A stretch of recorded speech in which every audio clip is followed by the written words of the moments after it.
Le framework Kraken a pour objectif d'augmenter la productivité dans la création de scènes de réalité virtuelle.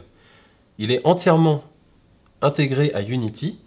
Il permet d'une part de créer des scènes interactives destinées à la réalité virtuelle et d'autre part de créer très simplement des scénarios qui vont permettre de guider l'utilisateur dans la réalisation d'un certain nombre de tâches dans ces scènes interactives. Voici la scène de démonstration du framework Kraken. Donc dans cette scène, un utilisateur va être amené à naviguer dans une salle de serveur afin de remplacer des serveurs défectueux. Donc on a tout d'abord une scène 3D, des armoires de serveurs, des serveurs rangés à l'intérieur de ceux-ci. L'intérêt du framework Kraken, ça va être d'ajouter de l'information sémantique sur ces objets.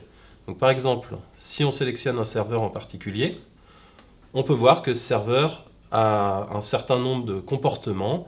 Donc par exemple, un comportement qui est celui de pouvoir être attrapé, un comportement qui peut être d'être posé, d'être branché, d'être réparé, etc.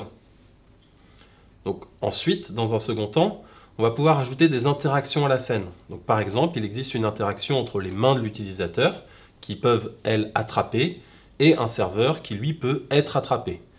Avec cette interaction entre ces deux comportements, on va pouvoir très naturellement avoir l'utilisateur qui prend des serveurs dans les armoires, les déplace, va les poser ailleurs. En plus de la partie édition de scène, le framework Kraken est fourni avec un éditeur de scénario qui permet très simplement, en quelques clics, de décrire les actions attendues de l'utilisateur. Donc ces scénarios sont composés de plusieurs éléments. On a ces cercles orange qui sont des places et qui permettent de représenter l'état d'avancement du scénario, où en est l'utilisateur dans l'exécution de sa tâche. Et on a ces rectangles orange qui sont des transitions qui permettent de passer d'un état du scénario à un autre et qui portent soit des sensors, donc ces petits S rouges qu'on voit là, qui représentent en fait une attente d'un événement, qui est soit une action de l'utilisateur, soit un événement extérieur qui arrive dans l'environnement. Et d'une autre part, on peut avoir des effecteurs qui, eux, vont agir sur l'environnement en y appliquant une action prédéfinie. Via différents agencements de ces briques de base et en modifiant leurs paramètres internes, on est capable d'obtenir des scénarios avec des comportements très différents, qui sont par exemple plus ou moins contraints.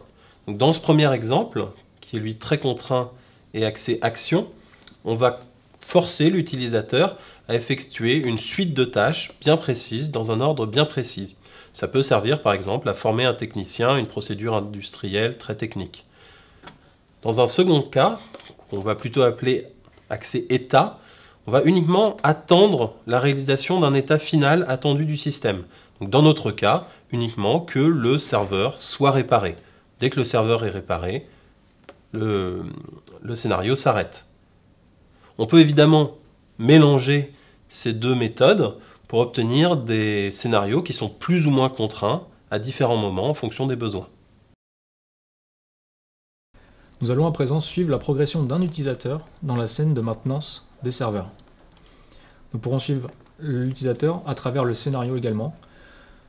Chaque élément avec lequel l'utilisateur devra interagir sera mis en évidence dans la scène par l'intermédiaire d'un entourage blanc. Cet entourage deviendra vert lorsque l'utilisateur pourra interagir avec. Le scénario ici peut être suivi en temps réel par un système de mise en évidence des transitions qui sont en attente d'une interaction par l'utilisateur. L'utilisateur doit à présent débrancher les câbles. Une fois que ces câbles sont débranchés, il doit retourner devant cette armoire pour ouvrir la porte, pour ensuite prendre le serveur à deux mains.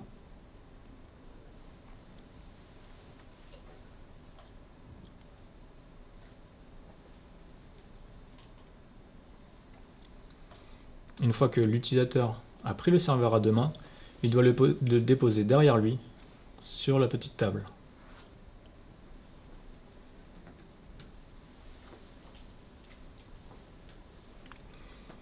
Une fois que c'est fait, il reprend le serveur à deux mains pour le redéposer à sa place dans l'armoire.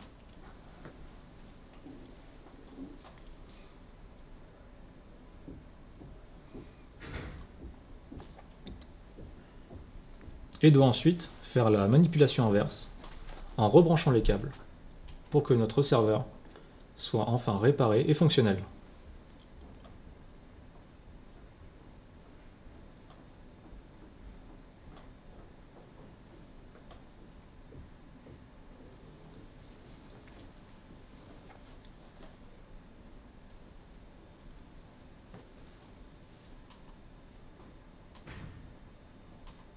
Une fois que ces câbles sont rebranchés, il referme la porte à l'arrière, ce qui termine notre premier scénario.